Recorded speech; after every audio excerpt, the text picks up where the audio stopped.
सोचिए, दो बड़ी ताकतें बिल्कुल जंग के मुहाने पर खड़ी हैं। पूरी दुनिया की नजरें उन पर टिकी हैं और फिर अचानक सबसे हैरान करने वाली बात ये हो कि कोई एक कदम पीछे खींच ले। आखिर हुआ क्या?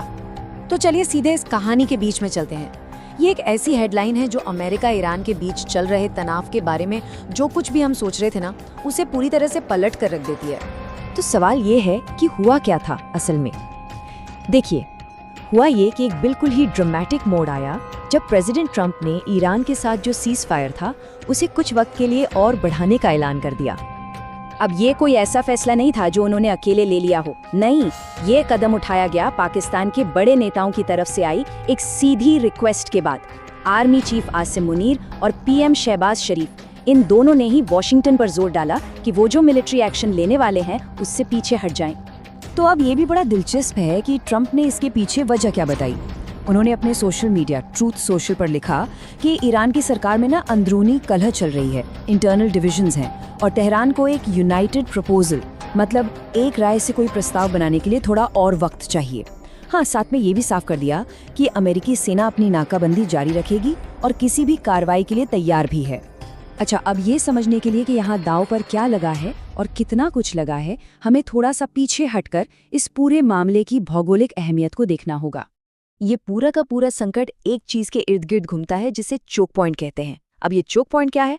आसान भाषा में समझें तो स्ट्रेट ऑफ हॉर्मुज जैसा एक बहुत ही संकरा रास्ता, जहां से सारा का सारा जहाजी ट्रैफिक, चाहे वो मिलिट्री का हो या व्यापार का, गुजरने पर मजबूर है। अब जाहिर है, जो भी इसे कंट्रोल करेगा उसके पास एक जबरदस्त ताकत होगी और यही चीज इसे पूरी दुनिया के व्यापार के लिए इतना ज्यादा जरूरी बना देती है। तो अब यहाँ पर रणनीति का खेल देखिए। एक तरफ है अमेरिकी नौसेना, बड़ी बड़ी ताकतवर जंगी जहाज़ों वाली कन्वेंशनल पावर, और दूसरी तरफ है ईरान, जिसकी रणनीति बिल्कुल अलग है, जिसे एसिमेट्रिक कहते हैं। वो क्या करते हैं? वो छोटी छोटी तेज रफ्तार वाली नावों का झुंड इस्तेमाल करते हैं, जिन्हें मॉस्किटो फ्लीट भी कहा जाता है। ये झुंड एक बिल्कुल अलग ही तरह का खतरा पैदा करता है। चलिए अब जरा डिप्लोमैटिक यानी राजनयिक मोर्चे की बात करते हैं, क्योंकि उस दिन जो कुछ भी हो रहा था ना, वो एक दूसरे से बिल्कुल उल्टा था। एक अजीब सी खींचतान चल रही थी। एक तरफ तो ये सारा तनाव था और इसी के बीच में ट्रंप एक इंटरव्यू में एक बहुत ही चौंकाने वाला दावा कर देते हैं। वो कहते हैं डील टुडे, मतलब आज ही समझौता हो जाएगा। लेकिन उनके ये कहने के लगभग तुरंत बाद ही एक और खबर आती है जो इस पूरी उम्मीद पर पानी फेर देती है। खबर ये थी कि तेहरान असल में अपने नुमाइंदों को इस्लामाबाद में होने वाली बातचीत में भेज ही नहीं रहा है। मतलब जिस बातचीत से समझौता होना था, ईरान उसी से इनकार कर रहा था।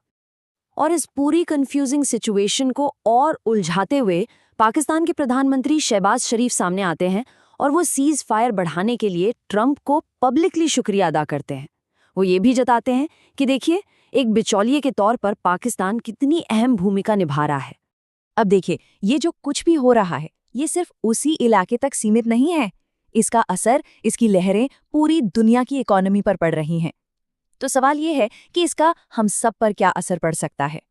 चलिए सबसे पहले अमेरिका के एक बड़े सहयोगी यूएई की बात करते हैं। सोचिए, यूएई पर 1400 से ज्यादा मिसाइल और ड्रोन हमले हुए हैं। 1400! इससे वहां के बाजार बुरी तरह हिल गए हैं और दुनिया की एक महफूज जगह के तौर पर उसकी इमेज को भी खतरा है। हालात इतने बिगड़े कि ट्रंप को यूएई की करेंसी को स्थिर रखने के लिए अमेरिका से आर्थिक मदद तक ऑफर करनी पड़ी। और ये मामला आम जिंदगी तक कैसे पहुंचता है, इसका एक उदाहरण भारत से आई ये हेडलाइन है। इस लड़ाई की वजह से सप्लाई चेन में इतनी दिक्कतें आईं कि एल्युमिनियम के कैंस की कमी हो गई और नतीजा, डाइट कोक जैसे प्रोडक्ट्स दुकानों से गायब होने लगे। तो इन सब के बाद हम कहाँ आकर खड़े होते हैं? एक ऐसे सीज फायर पर जो किसी पक्के समाधान जैसा तो बिल्कुल नहीं लगता। ये तो बस एक छोटा सा, बहुत नाजुक सा ब्रेक है, एक ठहराव। और फिर एक और हेडलाइन इस कहानी में एक बिल्कुल नया एंगल जोड़ देती है। एक थियोरी ये भी सामने आती है कि ट्रंप ने ये यू टर्न इसलिए लिया क्योंकि हो सकता है अमेरिका के पास मिसाइलें ही खत्म हो रही हों। मतलब क्या ये अमेरिका की कोई सैन्य कमजोरी थी? तो डिप्लोमेसी पूरी तरह से अस्त-व्यस्त है, दुनिया भर की अर्थव्यवस्थाएं हिली हुई हैं और सेना के इरादों पर भी सवाल उठ रहे हैं।